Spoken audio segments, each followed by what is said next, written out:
অনেকে নিজের অবস্থান নিয়ে সুখী না, এরকম আছে না নাই? আল্লাহ আমার এটা দিল না রে, ওইটা দিল না রে, পাইলাম না রে, কিচ্ছু হয় না, কি করবো জীবনে, হতাশ। আসলে আছে কিন্তু অনেক, কিন্তু শুকরিয়া নাই, ডাকাত, ঠিক কিনা? নিজের অবস্থান নিয়ে সুখী না, কিন্তু অনেক লোক আছে তারা আপনার অবস্থানে পৌঁছতে চায়।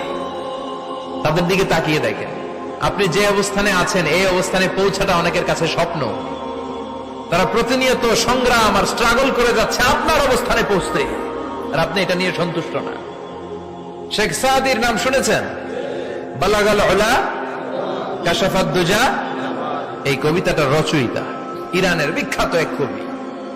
উনি একবার আর্থিক সমস্যার মধ্যে দিয়ে সময় কাটাচ্ছেন, টাকা নাই, পয়সা নাই, পায়ে দেওয়ার মতো জুতা নাই। উনি খুব দুঃখ পেলেন, হায় রে, আমি ইরানের এত বড় কবি, আমার পায়ে দেওয়ার মতো জুতা নাই। দুঃখ ভরা মন নিয়ে রাস্তায় হাঁটতে বেরোলেন। হাঁটতে হাঁটতে হঠাৎ দেখলেন একটা লোক শুয়ে শুয়ে কাঁদছে, ওই লোকটার দুইটা পাই নাই,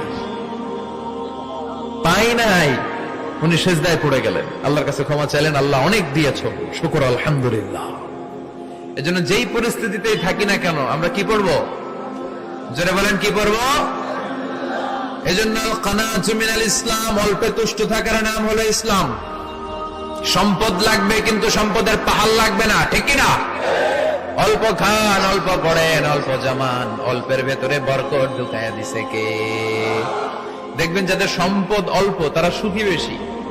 জরিপে এটা দেখা গিয়েছে, অনেক সার্ভেতে এটা এসেছে, যারা সম্পদশালী এরা দুঃখী বেশি, এদের দুঃখ বেশি, টেনশন বেশি। খুব স্বাভাবিক, টাকা যার বেশি রোগ তার বেশি।